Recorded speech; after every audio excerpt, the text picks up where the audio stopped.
Hello दोस्तों, आप सभी का स्टार परिवार में स्वागत है। आज के इस वीडियो में हम प्रश्नावली 2.3 को हल करेंगे। अभी तक हमने प्रश्नावली 2.2 को हल कर लिया है। आज के इस वीडियो में हम प्रश्नावली 2.3 को हल करेंगे। तो चलिए हम प्रश्नावली को शुरू करते हैं। प्रश्नावली को हल करने से पहले हम कुछ उदाहरण देखेंगे जिनसे आपको और भी अच्छे से समझ में आ जाए और आपसे प्रश्नावली के जो सवाल दिए गए हैं वो आसानी से हल कर लें। तो सबसे पहले हम देखते हैं उदाहरण नंबर 12। देखिए उदाहरण 12 क्या कहता है, देखना। उदाहरण 12 में लिखा है हल कीजिए 2x ऋण 3 बराबर x धन 2। अब हम इस सवाल को हल करेंगे। कैसा हल करना है आपको, देखो जो कुछ सवाल में दिया है पहले उसमें लिखना। उसमें लिखा है हल कीजिए, देखो यहाँ पर देखिए ये लिखा है हल कीजिए 2x ऋण 3 बराबर x धन 2।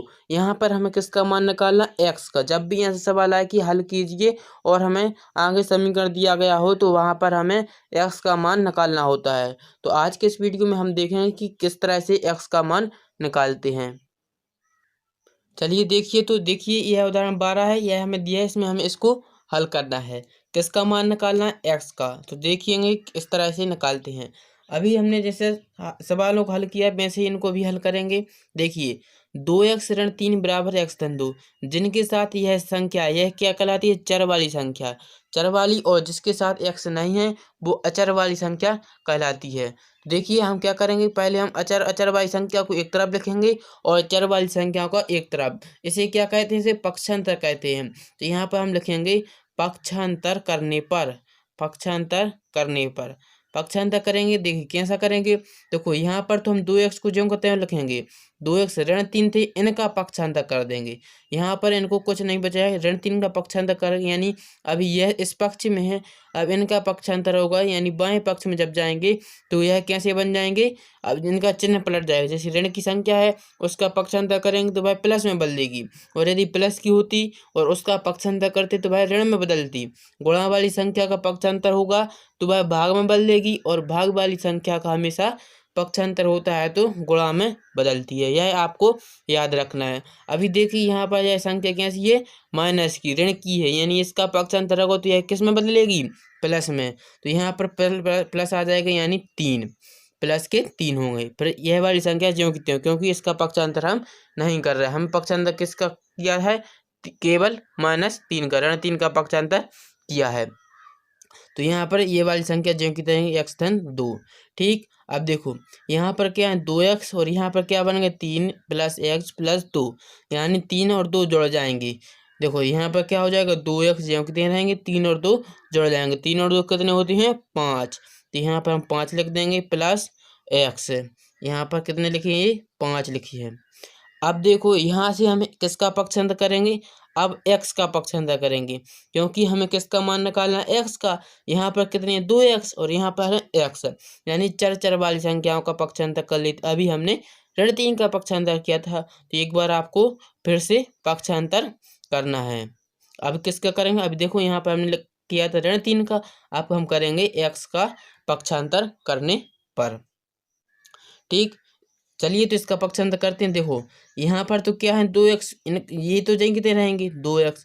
अब इस वाली संख्या को हम इस तरफ ले आए हैं, तो अभी कैसी की जाए, प्लस की, क्योंकि प्लस का चिन्ह लगा है तो यह संख्या प्लस की, और जब इसको इस तरफ ले आएंगे तो बन जाएगी माइनस की। हमने अभी आपको बताया था कि यदि धन की संख्या होगी तो वह ऋण में बदल जाएगी, और ऋण वाली संख्या धन में बदलती है। तो यह धन की थी तो यहाँ पर आ जाएगी, तो ऋण की बन जाएगी ऋण के x बराबर। यहाँ पर क्या बचेगा, केवल 5, क्योंकि x है जो x इस तरफ आ गया, ये आ गए, तो यहाँ पर क्या बचेगा, केवल 5। अब देखो 2x में से x घट जाएगा, यह कितनी है 2x, और यहाँ पर कितना है 1x, यहाँ पर कोई संख्या नहीं तो 1 मानती है, तो 2x में से 1x घट जाएगा, कितना बचेगा x। 2x में से 1x घटेगा तो बचेगा 1x, यानी x बराबर कितना आ गया 5। x बराबर क्या आ गया 5। अब ठीक x बराबर आ गया 5। अब हम आपको बताते हैं कि इसकी जांच कैसे करते हैं। इसकी उत्तर की जांच भी कर सकते हैं। जैसे हमारा x का मान कितना आया 5, यही हमारा आंसर है। अब आप यदि सोचते हैं कि यदि हमारा आंसर सही है कि गलत, यह हम कैसे चेक करें, तो आपको जो भी x का मान निकले वह मान हमें इस समीकरण में रख देना, जो हमें सवाल दिया गया था उसी में रख देना। यदि दोनों पक्ष बराबर हो जाए तो हमारा मान है जो वह सही है, यदि दोनों पक्ष बराबर नहीं होंगे तो यह आंसर हमारा गलत होगा। चलिए तो हम आपको रखकर बताते हैं। जैसे 2x समीकरण क्या सवाल क्या दिया था, 2x ऋण के 3 बराबर x धन 2, यह सवाल दिया था। इसमें हमें x का मान रखकर देखते हैं, यदि दोनों पक्ष बराबर होंगे तो यह हमारा आंसर सही होगा। तो x का मान कितना रखना है, 5। यहाँ पर 2 ज्योंकि कोई चिन्ह नहीं बीच में, तो यानी किसका चिन्ह का, गुणा का। x का मान कितना रखना है, 5। यहाँ 5 ऋण लगा सो ऋण, फिर 3 लिखे सो 3 बराबर, यहाँ पर x का मान कितना रखेंगे, 5। तो यहाँ पर हमने 5 रख दिए प्लस 2। अब देखो इनको हल करेंगे, इन बीच में गुणा है, 2 पंचे 10, यहाँ पर कितना आ जाएगा 10, फिर ऋण 3 बराबर 5 और 2, क्योंकि बीच में प्लस का चिन्ह है, तो 5 और 2 कितने होते हैं, 7। तो यहाँ पर 7। अब बताइए 10 में से 3 जाएंगे कितना बचेगा, 10 में 3 घटाइए कितना आएगा, 7 बराबर, ये 7 तो ज्योंकि। अब आप देख सकते हैं कि यह वाला पक्ष इसके बराबर है, LHS बराबर RHS, दोनों पक्ष कैसी हैं, बराबर हैं। तो यानी x का मान x बराबर 5 के लिए सही है, यह हमारा आंसर हो जाएगा। तो लिखेंगे हेंस प्रूव्ड, यानी x बराबर 5 के लिए आंसर सही है। तो इस तरह से आपको सवालों को हल करना है और उनकी जांच भी करनी है। इसी प्रकार से आप उदाहरण नंबर 13 हल करिए। अब हम सीधा प्रश्नावली को देखते हैं, क्योंकि हमें जल्दी से प्रश्नावली को हल करनी है। और उदाहरण 13 है जो वह ज़्यादा कठिन नहीं है, बिल्कुल आसान है। यदि आप कहेंगे तो हम वह भी समझा देंगे। तो आप चलिए तो हम प्रश्नावली 2.3 को हल करते हैं। अब सभी लोग अपनी अपनी पुस्तक में देखेंगे कि प्रश्नावली 2.3 में क्या लिखा गया, क्या पूछा गया। प्रश्नावली 2.3 में देखो लिखा, निम्न समीकरणों को हल कीजिए और अपने उत्तर की जांच कीजिए। यानी जो कुछ समीकरण दिए गए हैं इनको हमें क्या करना है, हल करना है, और जो हमारा आंसर यानी उत्तर आएगा उसकी जांच भी करनी है। जैसे हमने अभी आपको उदाहरण नंबर 12 में समझाया था, उसी प्रकार से आपको इन सवालों को हल करना है। तो अब हम इसमें सभी प्रश्नों को, प्रश्नावली के जितने भी क्वेश्चन हैं सभी को हल करेंगे और उनकी उत्तर की जांच भी करेंगे। चलिए तो हम पहला प्रश्न देखते हैं। चलिए तो हमने पहला प्रश्न लिख लिया है, 3x बराबर 2x धन 18। इसको हम हल करेंगे। इसको हल करने से पहले आप सभी से हमारा एक निवेदन है कि यदि आपने चैनल को सब्सक्राइब नहीं किया है तो एक बार चैनल को सब्सक्राइब कर दें और अपने दोस्तों तक चैनल को शेयर ज़रूर कर दें, ताकि आपके अन्य सहपाठी हैं जो वीडियो इस चैनल से जुड़ सकें, क्योंकि इस पर आपको कक्षा 8वीं के सभी सवाल हल मिल जाएंगे। चलिए तो हम इसको हल करते हैं। देखो प्रश्न लिखा है 3x बराबर 2x धन 18। इसमें हमें x का मान निकालना है। जैसे हमने अभी उदाहरण 12 किया उसी तरह इसको हल करना है। आप भी साथ साथ में करते जाइए। देखो कैसा करना है, 3x बराबर 2x धन 18।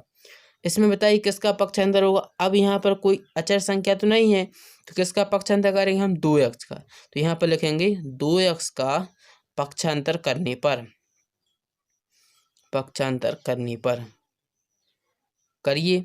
देखो इसको हम इस साइड ले आ रहे हैं, 3x बराबर, अब यहाँ पर जो 2x थे इनको इस तरफ ले आएंगे। अभी कैसे थे, प्लस की कोई संख्या का चिन्ह नहीं थी, यानी प्लस की संख्या होती है। तो प्लस की संख्या जब इसका पक्षांतर होगा तो वह कैसे बदल जाएगी, किसमें, माइनस में। तो यानी यहाँ पर ऋण के 2x आ जाएंगे बराबर 18, ज्यों के त्यों रहेंगे। तो क्या बन जाएगा, 3x ऋण के 2x बराबर 18। अब 3x में से 2x घटाना है, 3 में से 2 घटाना है, 3 में से 2 घटाएंगे बचेगा कितना, 1। x लगा सो x, 1x, 1 लिखते नहीं तो क्या आ जाएगा यहाँ पर, केवल x। 3x में से 2x घटेगा तो बचेगा x। x बराबर कितना आ रहा है, 18। बस बिल्कुल इजी सवाल था। ये सब ए बार क्वेश्चन है जो आप सभी पर बन गया होगा। x बराबर 18। अब उत्तर की जांच कैसे करते हैं, चलिए देखते हैं उत्तर की जांच कैसी करनी, आपको हमने बताया था। आप सभी लोग उत्तर की जांच करिए। कैसा करना है, x का जो मान निकला है वह हमें इस समीकरण में रखना है। समीकरण क्या दिया था, 3x बराबर 2x धन के 18। अब हम x का मान रखेंगे और दोनों पक्षों को बराबर करेंगे। x का मान कितना रखना है, 18। चलिए तो x का मान 18 रखते हैं। तो यहाँ पर 3 थे, बीच में कुछ संख्या का चिन्ह नहीं है तो आ जाएगा गुणा का। x का मान कितना रखना है 18 बराबर यहाँ पर 2 गुणित x का मान कितना रखना है 18 फिर प्लस के 18 का दुनिया आपको 3 में क्योंकि बीच में गुणा है तो 18 दुनिया पड़ेंगे कितनी बार आ जाएगा 18 3 54। यहाँ पर 18 को 3 में करेंगे तो कितना आ जाएगा 18 3 54 बराबर 18 दूनी 36 और प्लस 18 36 में 18 आपको जोड़ना है 54 बराबर देखो 8 और 6 14 की 4 हाथ से लेख 3 और 1 4 और 1 5। देखो दोनों पक्ष कैसे हो रहा है बराबर यानी LHS बराबर क्या आ गया RHS लेफ्ट हैंड साइड बराबर राइट हैंड साइड। तो यानी क्या है x का मान जो 18 के लिए है सही है। दोनों पक्ष यदि समान आते हैं तो हम कहेंगे कि हमारा आंसर सही है। यदि दोनों पक्ष गलत आती तो हमारा आंसर सही नहीं होता, हम उसको फिर से हल करते। x का मान 18 आ रहा है और दोनों पक्ष भी बराबर हैं तो यानी यह हमारा आंसर सही है। जिस तरह से आपको पहला आंसर करना है। अब हम दूसरा प्रश्न देखते हैं। देखिए दूसरा प्रश्न क्या है आप सभी लोग अपनी पुस्तक में देखेंगे। तो दूसरा प्रश्न लिखा है 5t यहाँ पर x नहीं है क्या है t 5t ऋण 3 बराबर 3t ऋण के 5 x की जगह पर यहाँ पर क्या आ गया t। यह सवाल बिल्कुल कठिन नहीं है, बहुत आसान है, इसको भी हम हल करते हैं। तो देखिए सभी लोग दूसरा सवाल इसको हल करना है। अब यहाँ पर क्या कर दिया गया दूसरे सवाल में x की जगह पर t कर दिया है। बस जैसा हम x का मान निकालते थे वैसे ही हम t का मान निकालेंगे। चलिए तो बताइए यहाँ पर किस संख्या का पक्षांतर होगा। अब यहाँ पर अचर संख्या देखेंगे ऋण 3 है तो ऋण 3 का पक्षांतर करेंगे। यहाँ पर लिख देते हैं ऋण 3 का पक्षांतर करने पर ऋण 3 का पक्षांतर करने पर। चलिए तो पक्षांतर करते हैं तो क्या आ जाएगा यहाँ पर केवल क्या बचेगा 5t। ऋण 3 का पक्षांतर कर रहे हैं इनको हम इस तरफ ले आ रहे हैं तो यानी यह कैसी बन जाएगी प्लस की। तो यहाँ पर क्या बचेगा कुछ नहीं है केवल 5t बचेगा। 5t बराबर ऋण 3 इस तरफ आएंगे तो बन जाएंगे प्लस के 3 तो यहाँ प्लस के 3 लिखती है और यह संख्या ज्यों की तरह रहेगी प्लस के 3t ऋण के 5। ठीक अब देखो यहाँ पर 5t तो ज्यों की तरह रहेंगे। यहाँ पर 3 और 5 यह संख्या कैसी ऋण की और यह वाली संख्या प्लस की। एक संख्या प्लस की हो और एक संख्या ऋण की हो तो हमेशा संख्या भाई घटती है और यदि दोनों संख्याएं प्लस की हो या फिर दोनों संख्या माइनस की हो तो वे हमेशा जुड़ती हैं। यह आपको याद रखना है। यहाँ पर देखिए एक संख्या प्लस की है और एक माइनस की तो क्या होगी संख्या घटेगी। तो 3 है प्लस की और 5 है माइनस की तो 5 में से 3 घटाएं कितना बचेगा 5 में 3 घटेगा बचेगा 2 और यह कैसा होगा ऋण की क्योंकि बड़ी संख्या का चिन्ह क्या है ऋण तो बड़ी संख्या का चिन्ह लगाएं तो ऋण 2 आ जाएगा प्लस 3t ज्यों कहते हैं तो 3t ज्यों कहते हैं लिखेंगे। अब देखो 5t बराबर क्या आ गया है ऋण 2 प्लस 3t ऋण 2 प्लस 3t यह हमने ज्यों कहते हैं लिख दिया है। अब बताइए यहाँ पर किसका पक्षांतर होगा। अब हम यहाँ पर t का पक्षांतर करेंगे यानी चर वाली संख्या का तो यहाँ पर हम 3t का पक्षांतर कर देते हैं 3t का पक्षांतर करने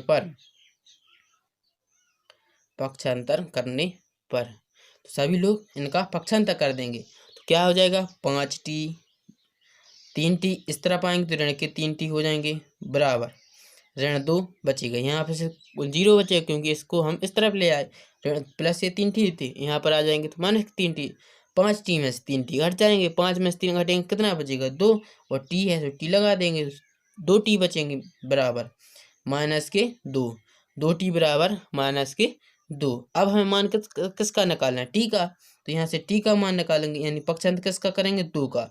देखिए अभी हम प्लस की संख्या का पक्षांतर करते थे तो वह माइनस में बदलती थी, माइनस वाली संख्या का पक्षांतर करते थे तो वह प्लस में बदलती थी।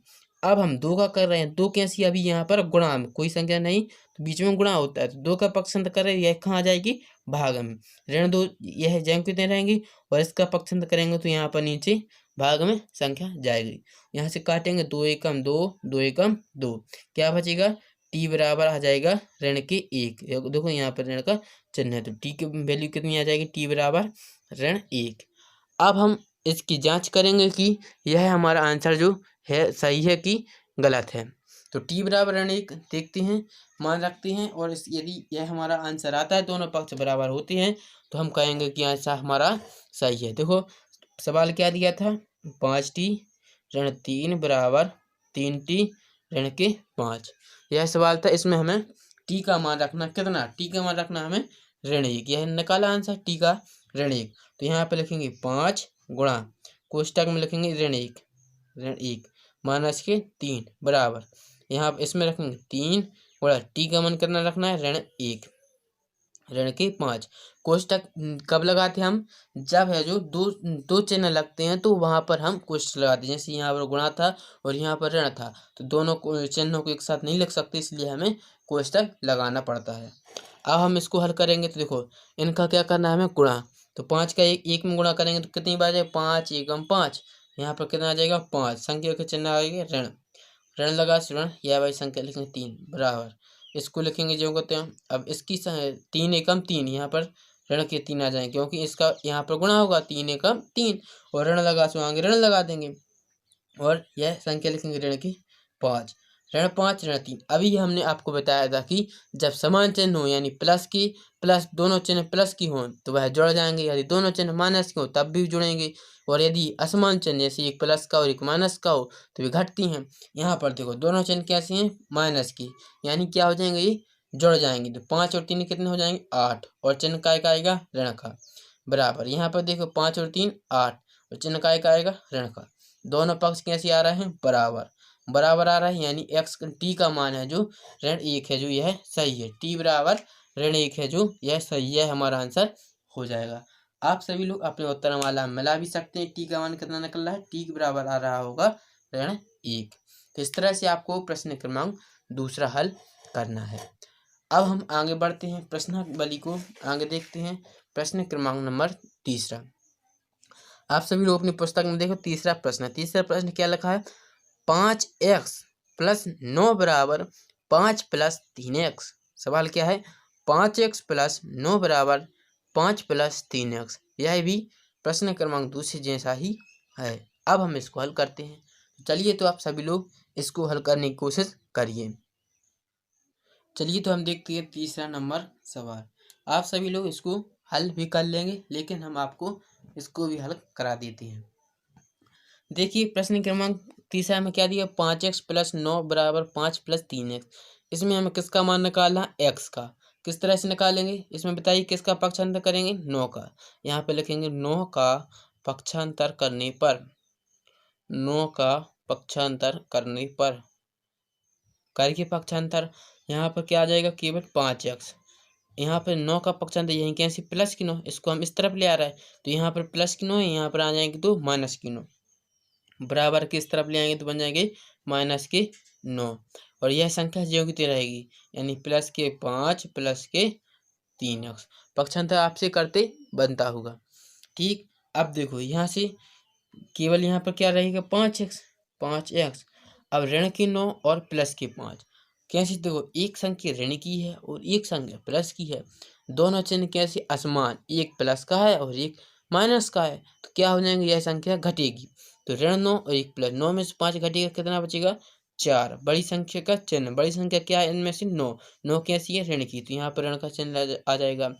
प्लस के 3x जो कि रहेंगे। अब देखो 5x यहाँ पर 3x, अब किसका पक्षांतर कर देंगे, 3x का। यहाँ पे लिखते हैं 3x का पक्षांतर करने पर